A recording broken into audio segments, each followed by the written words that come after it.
Bonjour et bienvenue à cette édition du journal en français. Voici les titres des actualités du jour. Le Vietnam célèbre aujourd'hui la 21e année de son entrée à l'Association des Nations de l'Asie du Sud-Est. Il a apporté des contributions et des initiatives au renforcement de la solidarité et de la coopération de cette association. Le typhon Mériné a traversé mercredi et jeudi plusieurs villes et provinces du Nord. Le bilan provisoire est d'un mort et plusieurs blessés. Beaucoup de maisons, d'ouvrages publics et de culture ont été détruits. L'élevage à but lucratif des animaux sauvages est autorisé au Vietnam. Cependant, une gestion plus stricte de cet élevage est nécessaire.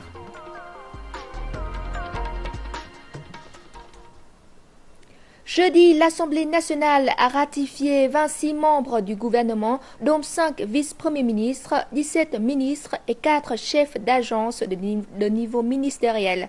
Ainsi, le cabinet du gouvernement pour le mandat 2016-2021 comprend 27 personnes, y compris le Premier ministre.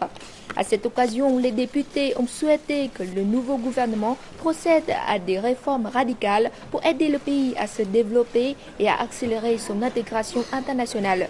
Selon eux, les actions devront se concentrer sur la réforme administrative, les généralisations de la sécurité sociale, la garantie de la sûreté alimentaire et la lutte contre la corruption. Jeudi toujours, l'Assemblée nationale a également ratifié la proposition du président de la République pour les postes de vice-président et de membres du Conseil de la Défense et de la Sécurité.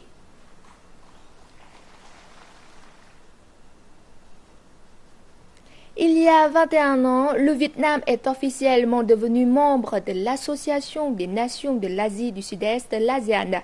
C'est un repère historique important qui marque le début du processus d'intégration régionale et mondiale du pays. Depuis sa participation à l'ASEAN, le Vietnam a apporté des contributions et des initiatives remarquables au renforcement de la solidarité et de la coopération au sein de cette association. C'était le 28 juillet 1995. Ce jour-là, le drapeau vietnamien était hissé à Brunei, marquant l'adhésion du Vietnam à l'ASEAN. L'une des premières contributions du Vietnam à l'ASEAN a été l'accélération de l'adhésion du Laos, du Myanmar et du Cambodge à cette association pour transformer l'ASEAN en une unité rassemblant 10 pays.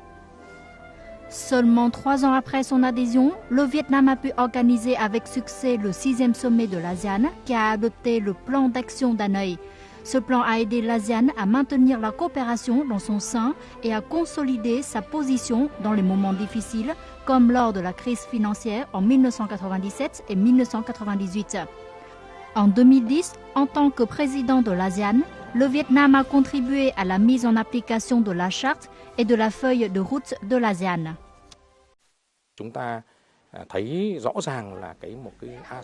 Nous voyons clairement qu'une ASEAN forte est bénéfique pour la paix, la stabilité et la coopération dans la région et dans le monde. C'est dans cet esprit que nous avons essayé de contribuer sous différentes formes au profit commun de la région et du monde. Aujourd'hui, avec la création de la communauté asianienne, l'ASEAN est entrée dans une nouvelle étape de développement avec une intégration plus profonde. Dans ce contexte, le Vietnam suit activement les engagements sur l'intégration et la coopération définis dans la vision de la communauté asianienne vers 2025.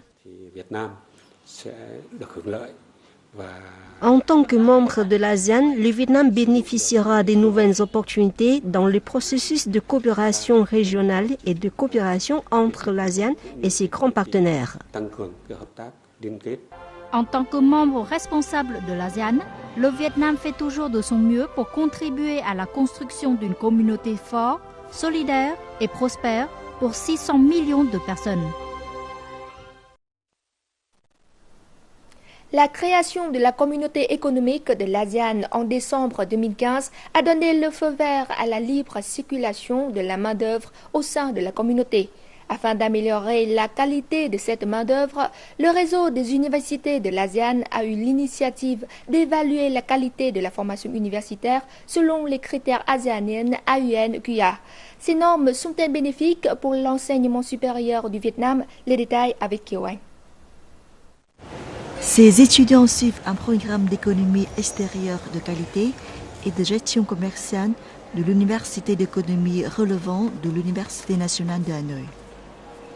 Ces deux programmes ont tous répondu aux normes du réseau universitaire asianien. Les enseignants sont diplômés d'universités prestigieuses. Les programmes d'études sont importés des États-Unis, enseignés en anglais et satisfont aux normes internationales. Les étudiants qui étudient ce programme peuvent bénéficier des programmes d'échange en Thaïlande et en Malaisie. À mon avis, les étudiants vietnamiens en ont besoin afin d'améliorer leur niveau. Les universités doivent améliorer la qualité de leur formation, renouveler leurs programmes, inviter des enseignants qualifiés et investir davantage dans les infrastructures. Si elles veulent satisfaire les normes de l'ASEAN, je crois qu'ils obtiendront des étudiants ayant des compétences pour travailler dans les environnements internationaux. Atteindre les normes d'évaluation de la qualité AUN est le but vers lequel s'orientent les universités vietnamiennes. Ces normes sont des bases pour l'intégration internationale des universités vietnamiennes. Le déplacement des étudiants au sein de l'ASEAN joue un rôle important, créant des conditions d'expérimentation et d'échange avec les étudiants des pays de la région. L'intégration profonde est nécessaire pour que les étudiants puissent exprimer leurs compétences et en apprendre davantage. L'intégration régionale apporte des opportunités d'emploi aux étudiants. Cependant, selon les estimations de la Banque mondiale, la qualité de la main-d'œuvre vietnamienne laisse encore à désirer. Il reste des choses à faire afin de l'améliorer pour répondre aux critères du marché du travail de la région.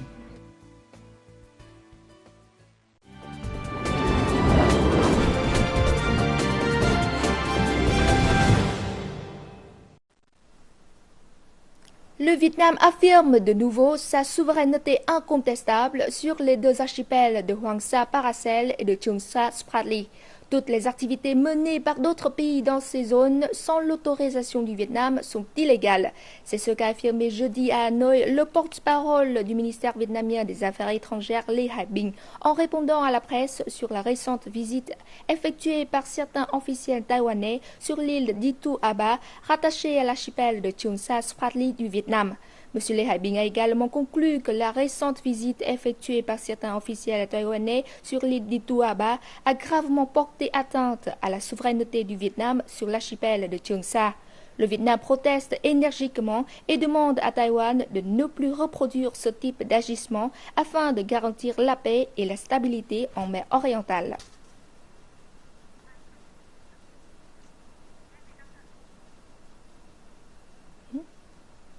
Le typhon Meriné a fait un mort et plusieurs blessés et a détruit des maisons, des ouvrages publics et des cultures en traversant plusieurs villes et provinces du Nord de mercredi à jeudi. À Hanoï, des vents ont déraciné et brisé des centaines d'arbres. Ils ont fait chuter des poteaux électriques. Plusieurs voitures et motos ont été endommagées. Les vents ont détruit le balcon d'une maison dans la commune de Đại Thanh du district de Phu Xuyen, faisant un mort et 5 blessés. La province de Thái Bình, quant à elle, a déploré 2 blessés et plusieurs cultures inondées. Une trentaine de poteaux électriques ont été détruits, coupant l'électricité. De nombreux arbres ont été déracinés dans la ville de Thái Bình. La plupart des rues étaient inondées. Dans la province de Hà Nam, les pluies torrentielles du typhon Meriné ont inondé plus de 28 000 hectares de rizières et de cultures maraîchères. Le vent a emporté le toit de 1000 maisons. Dans la province de Ninh Bình, l'électricité a été coupée à cause du typhon Meriné. Le typhon a également submergé plus de 34 000 hectares de rizières et de cultures maraîchères et endommagé des milliers de maisons. Selon le Centre national de prévision météorologique et hydrologique, jeudi midi, Meriné, le premier typhon frappant le Vietnam cette année, a dégénéré en dépression.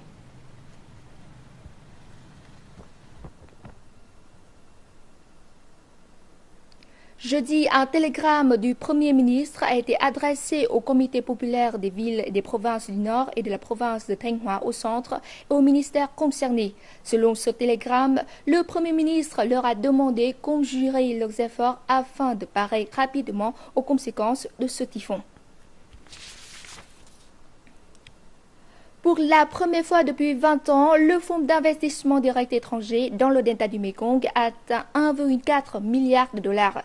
Selon la Chambre de commerce et d'industrie du Vietnam, ces capitaux d'investissement sont en provenance des pays asiatiques et sont versés dans les domaines de production de papier, des produits de beauté, de textile et de confection, ainsi que dans l'électricité éolienne. Les projets d'envergure sont principalement dans le domaine du textile et de la confection. On peut citer entre autres celui de production des chaussures de sport de la République de Corée à Cần Thơ d'une valeur de 170 millions de dollars et celui de production des chaussures de Long An de 25 millions de dollars.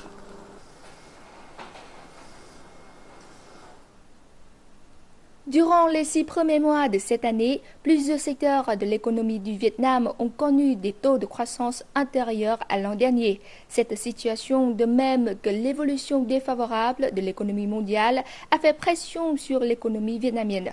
Pour parvenir à la croissance annuelle prévue de 6,7% d'ici la fin de l'année, le pays doit atteindre une croissance mensuelle de quelque 7,6%.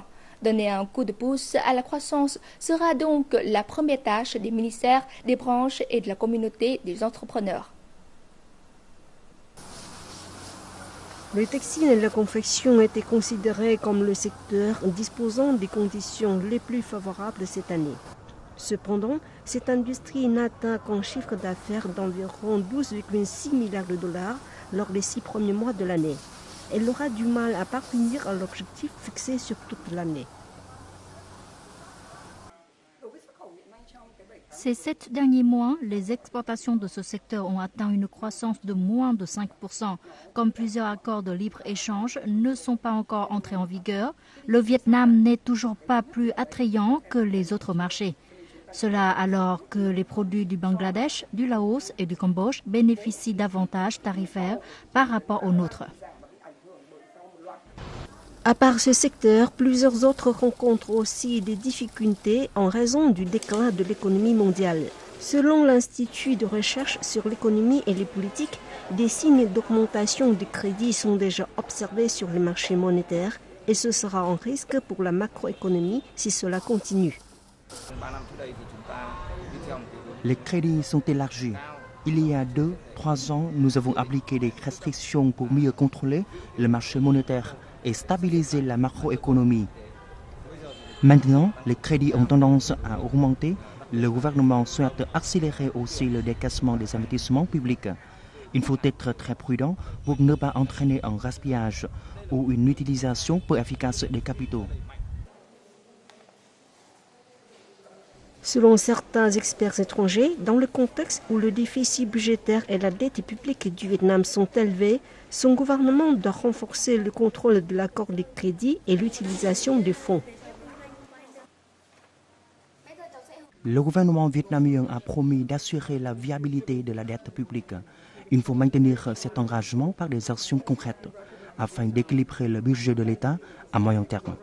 Les efforts visant à atténuer les déséquilibres budgétaires doivent être combinés avec des réformes pour créer une assise budgétaire afin d'assurer la mise en œuvre d'un certain nombre d'ouvrages d'infrastructures et de services publics. La communauté des affaires du Vietnam attend en ce moment l'abolissement de plusieurs réglementations commerciales inefficaces. Les experts estiment que le renforcement des réformes pour rendre l'économie vietnamienne plus flexible et plus compétitive est une solution pour que le gouvernement arrive à maintenir l'objectif de croissance fixé. Le journal continue avec les taux de change et l'indice boursier du Vietnam.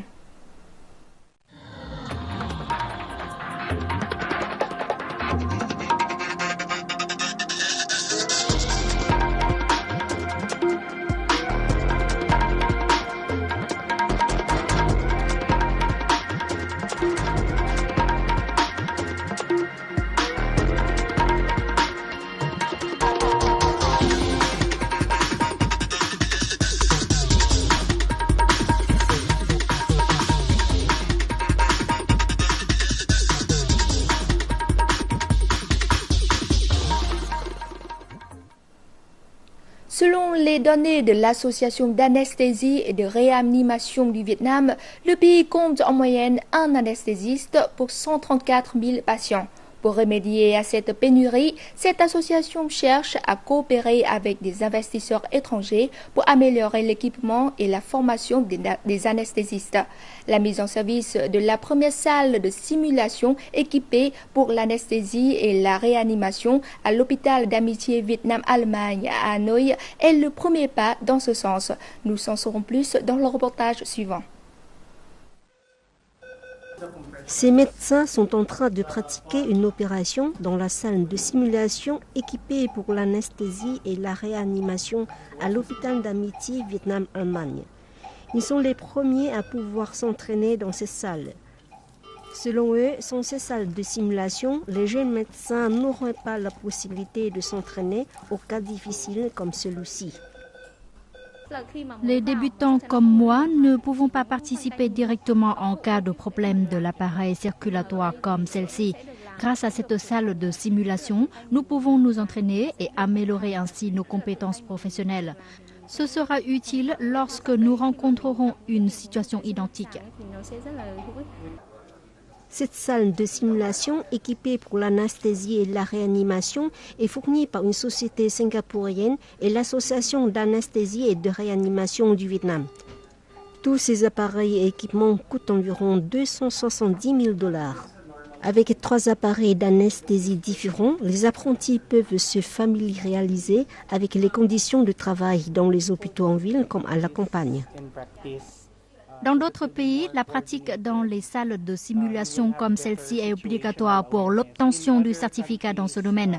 Cette salle aide les médecins à s'entraîner pour la situation difficile qui pourrait se produire dans la vie quotidienne.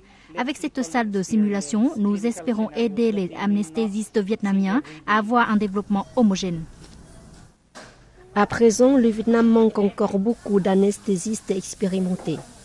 Selon le chef du département d'anesthésie et de réanimation de l'hôpital Vietnam-Allemagne, ces salles de simulation est nécessaire pour améliorer la compétence des anesthésistes vietnamiens. En seulement 10 ans, la proportion de complications lors des anesthésies a été diminuée par 10 dans le monde. Et l'une des raisons qui le permet est la pratique à l'aide de salles de simulation. C'est une formation qui porte sur la qualité. Elle permet aux diplômes d'acquérir des compétences pour gérer les situations pratiques. Ces salles de simulation permettent de reproduire 6 cas typiques de choc anesthésique. Les premiers cours pratiques officiels devraient commencer au début du mois d'août prochain. Ces salles sont capables de former 400 étudiants et anesthésistes chaque année. Des groupes de gibbons noirs à joues blanches ont été découverts à Siki dans la forêt de Dong Châu, Khe Nước Trong, dans le district de Lệ Thủy, province de Quảng Bình au centre septentrional. Selon les experts, il y a environ 100 gibbons divisés en 58 groupes. Avec cette nouvelle découverte, le district de Lệ Thủy compte le plus de gibbons noirs à joues blanches dans le centre septentrional. Selon l'Union internationale pour la conservation de la nature, au bord de l'extinction, le gibbon noir à joues blanches a vu sa population totale décliner de 80% en l'espace de 45 ans.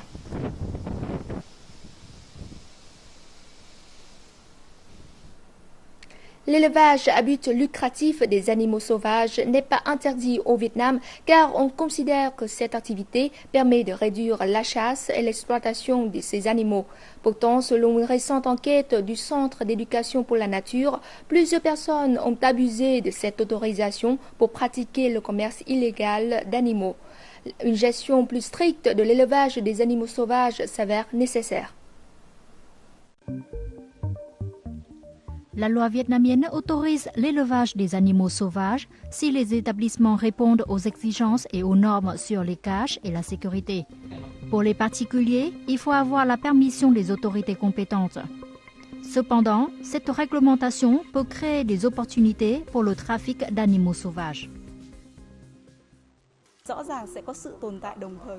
Il existe à la fois des marchés légaux et illégaux. Les trafiquants vont profiter des failles de cette réglementation pour introduire illégalement des produits d'animaux sauvages dans les établissements d'élevage.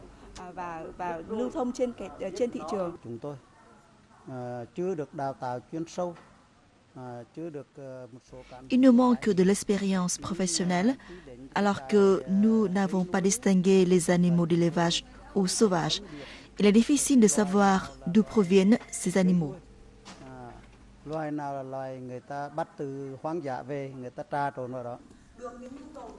L'élevage à but commercial de certaines espèces est acceptable en tenant compte de leurs caractéristiques de reproduction.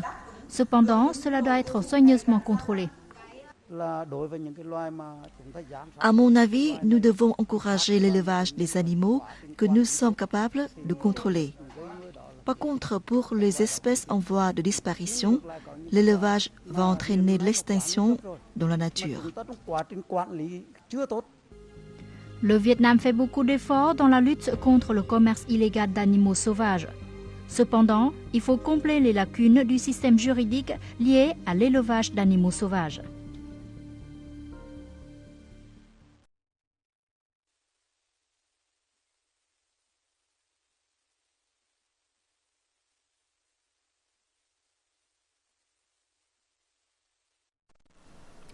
À 70 km au nord de Hanoï, au pied du massif de Tam Dao, une centaine d'ours vivent en toute tranquillité dans le centre de sauvetage des ours du Vietnam. Depuis 7 ans, Anne-Marie Guygenard, une scientifique venue des Pays-Bas, consacre sa vie aux soins et à la protection des ours. Allons à sa rencontre dans le reportage qui suit.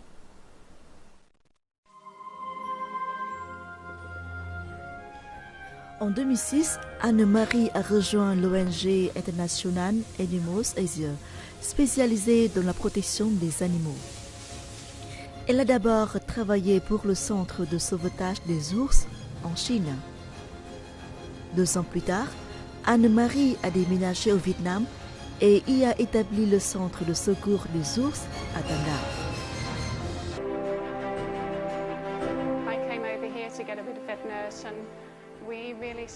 J'ai été en voyage au Vietnam pour l'organisation Animals Asia pour travailler en tant que responsable de l'équipe chargée des ours sauvés. Je suis venue ici avec une infirmière vétérinaire. Nous avons vraiment tout mis en place ici. Nous ne pouvions pas croire aux souffrances que ces ours ont endurées dans les fermes où l'on extrait la bile d'ours. Il n'y a pas beaucoup d'ours à l'état sauvage au Vietnam. Comme les gens achètent de la bile, il y a un marché pour cela. Nous sommes au Vietnam pour mettre fin à l'utilisation de la bile d'ours.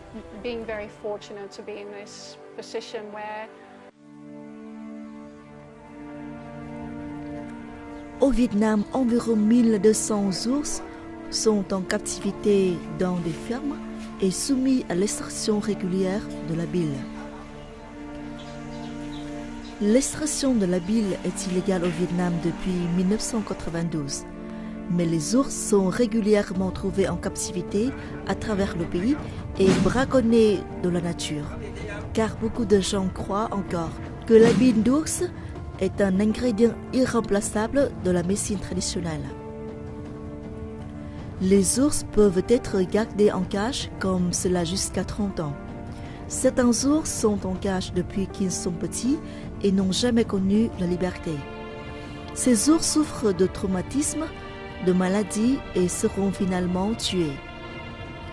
Dans un effort pour mettre fin à l'élevage des ours pour la bile au Vietnam, l'organisation Animals Asia a signé un accord avec le gouvernement vietnamien en 2005 afin de construire un centre pour les ours sauvés des fermes biliaires. Au total, 160 ours ont été sauvés. Ces ours vivent en plein air, à l'extérieur dans de grands enclos. Là, ils vivent en groupe de 12 à 16 et même jusqu'à 18 individus. Vous pouvez voir que beaucoup d'entre eux apprécient ces interactions. Selon Anne-Marie, la plupart des ours sauvés souffrent d'un handicap physique. Voici l'emplacement semi-naturel de 10 000 mètres carrés où on fournit aux ours les choses nécessaires à leur croissance.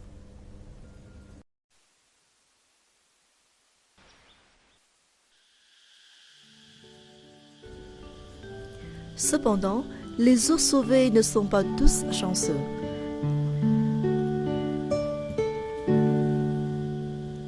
Sur les 160 ours sauvés par Animals Asia au Vietnam, 14 ours étaient trop malades et sont morts. La scientifique néerlandaise Annemarie dirige l'équipe des ours et des vétérinaires au centre de sauvetage des ours. Elle veille à ce que les meilleurs soins possibles soient apportés aux ours.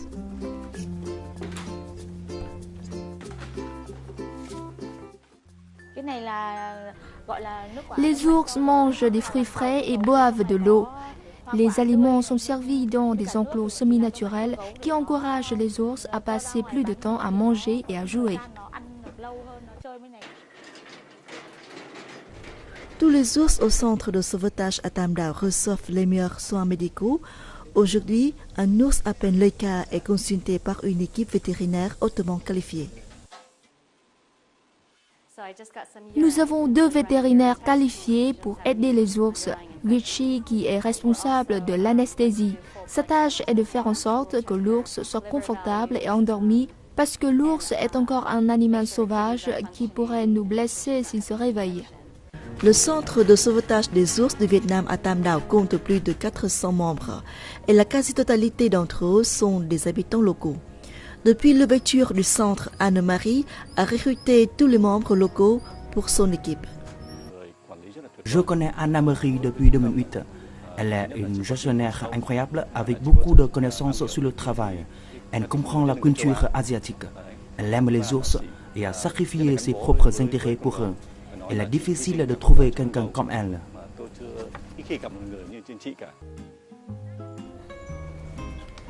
Annemarie a grandi aux Pays-Bas et était entourée par des chiens, des chats, des chevaux et des chèvres. Elle a obtenu un baccalauréat et sciences en gestion des animaux. Depuis 2008, Annemarie vit dans le parc national de Tam Dao, à proximité des ours. Depuis qu'Annemarie travaille au centre de sauvetage des ours au Vietnam, elle a accueilli 148 ours. Le bien-être des ours et leur sécurité sont sa priorité jusqu'à ce que les cruautés prennent fin. Tout de suite, les prévisions météorologiques pour demain.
Fin de ce journal. Merci de l'avoir suivi. Au revoir et à bientôt.